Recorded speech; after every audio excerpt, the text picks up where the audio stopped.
বন্ধুসকল ইয়াতে অলপ কমপ্লিকেটেড আছে যেতিয়া আমাৰ ল'ৰা ছোৱালীয়ে 10 লৈকে কাউন্ট কৰিব পাৰিব তাৰ পাছত হেনেকুৱা 11 আহিব ন হেতু 12 হেনেকৈ 13 14 15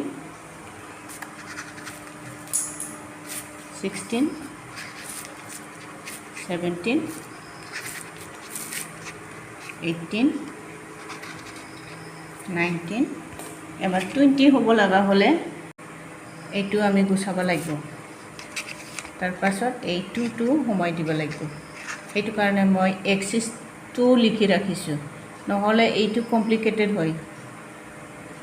তাৰ একো সলভ নাই হেনেকুৱা দি আমি সলভ কৰিব পাৰো এটো মোৰ আইডিয়া হয় আপোনালোকৰ যদি কিবা বেলেগ আছে কমেন্টছত জনাব হা বন্ধুসকল हाय लोगोफोर खुलुमबाय दिनै आं मोनसे गोदान भिडिअ लानानै फैबावनो सानदों आसा खालामो नोंथांमोनहा भिडिअखौ बयबो मोजां मोनगोन आरो दिनैनि भिडिअआनो स्पेशली मादार्सफोरनि थाखाय आरोना बिमाफोरानो जाहैबाय माने गिबिसिन फोरोंगिरि नङा होनबा फिसाफोरनि थाखाय थारमाने 1 2 काउन्ट खालामनाय आरोना आङो सलाय बिखबजोंनो 20 सिम माबायदि 1 2 खौ जोङो माने चार्ट बानायनो हायो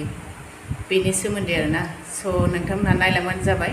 आरो बेफोरबायदि बुस्थुखौ साफ्रोमबो बिमाया रोंनाया गाहाम मानो होनबा गथ'जों नांथाबबाय थायो नङा होनबा जों उन्दै समाव ओमफ्राय बेफोरबायदिखौ जोङो बेडरुमफ्राव दोननानै गथ'खौ फोरोंनो हायो बेबायदि खालायोबा गथ'फोरनिफ्रायना डेभेलप जायो नङा होनबा आरो एसे एडभान्टेज रोंहैनाय जायो आरोना स्कुलाव हाबनायनि सिगां नै आं 1 2 नि चार्ट बानायनो थाखाय मा लादों नै सलायखौ आङो खालि खालामजोब्बाय आरोखि ना ओमफ्राय आर्ट पेपार लादों कालार पेपार लादों बिजि लादों आथा लादों ओमफ्राय पेन्सिल लादों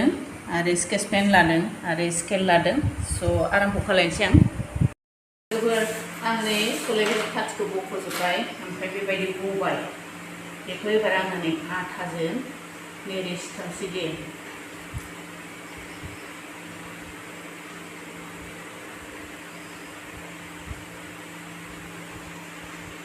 नै बेखौ माबायानो जासे थांलाय फैलाय जानांगोन ना स्ट्राइट आरोना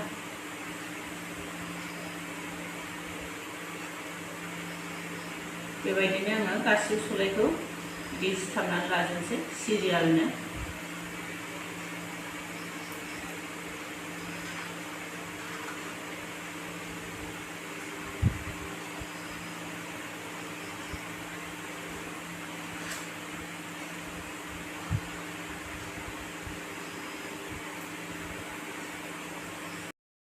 लोगोफोर नैथिंजायनिखौ सिथाबखांबाय आं एबार नैथिंजाबो नै मोननैल'सै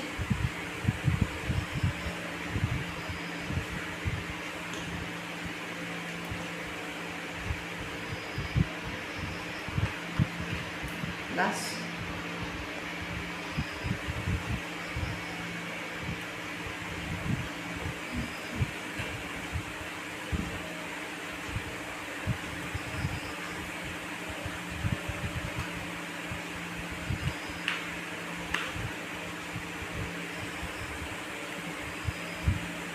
समान जाबाय एबार आं बे सलायाव नैबे कालार पेपारखौ माने सलायजों समान हासिनानै सिथामसै मानो होनबा बेयाव आङो नाम्बार्स लिरगोन नालाय 1 2 नि स' आं बिदिनो हानोसै बेखौ बेबायदिनो एकदम समान सेप हानांगोन आरोना बिदि हानानै बेखौ सिथाबनानै होनानै बेयाव नाम्बारखौ लिरगोन आं बेबायदिनो हानानै सिथाबजोबसै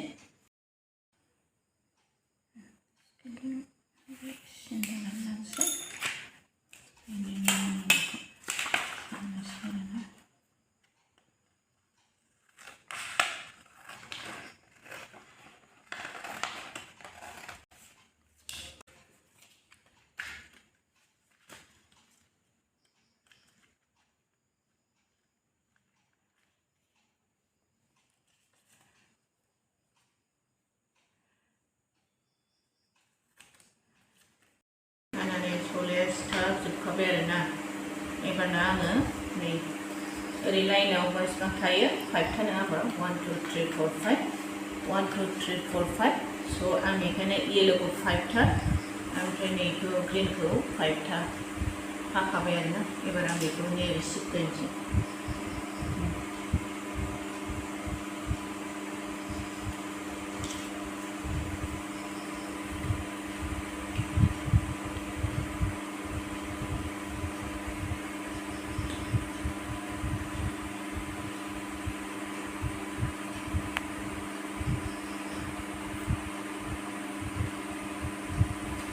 मोनसे येल्ल'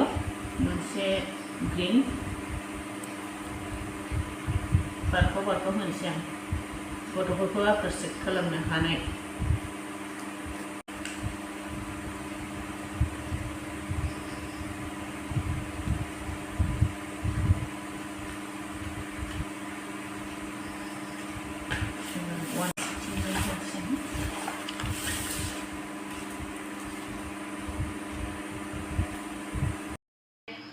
लोगोफोर आंना जाहांबाय एबार आं बेयाव नाम्बार्सखौ लिरनोसै 28 सिथाबबाय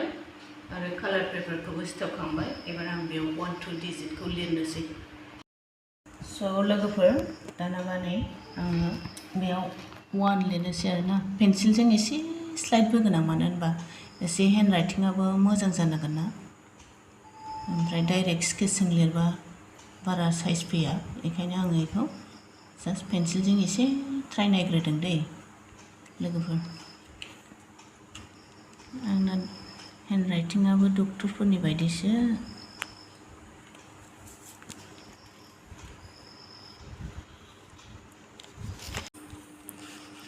खिन्थु बेयाव 1सो फैगोन आरोना हेन्ड राइटिंआ माबायदि फैगोन लोगोफोर एसेबां खस्थ' खालामनानै हेन्ड राइटिंआ मोजां फैबा मोजां जागौमोन ना ट्राइ खालायनोसै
गथ'फोरनि मेगनाव नांनाय लिरनांगोन आरोना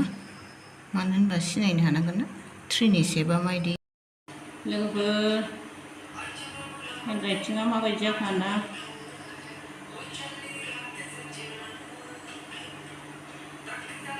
आं बिराद सल' मोजां मोनो दे लोगोफोर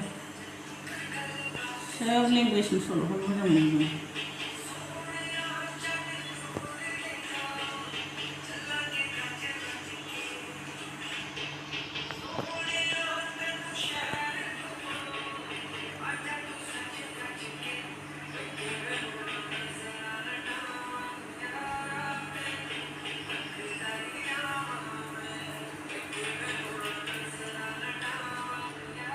1 2 3 4 5 6 7 8 9 10 इयाव एसे कमप्लिकेटेड दे लोगोफोर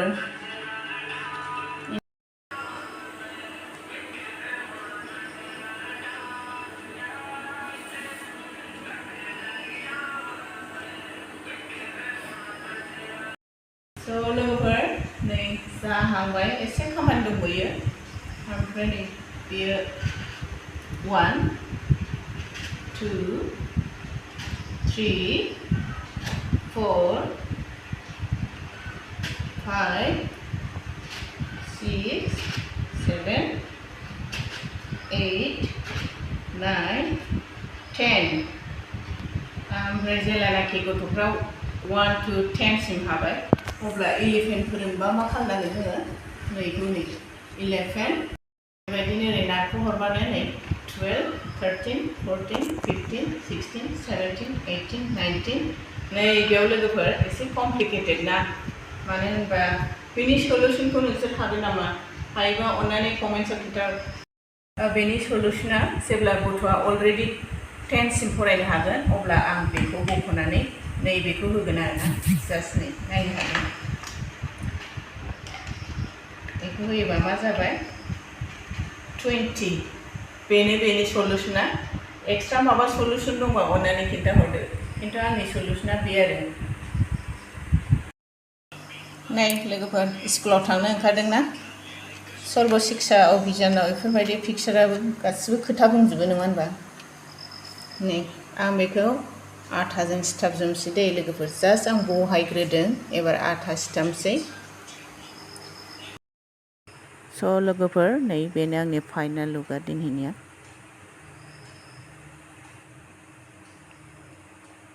नोंथांमोना गावनि गथ'फोरनि मेन्टेल ग्रथ खालामगोन आरोना बिराद मोजां बेफोरबायदि खालामोबा माने थाबनो माने स्कुलाव हाबैनि सिगां अलरेडि बेखौ काउन्ट खालायनो हाजोबगोन आरो प्लास बेडरुमफ्राव दोननांगौ बेखौ बेबायदि दोनोबा थांनाय फैनाय गथ'फ्रा नुबाय थागोन नालाय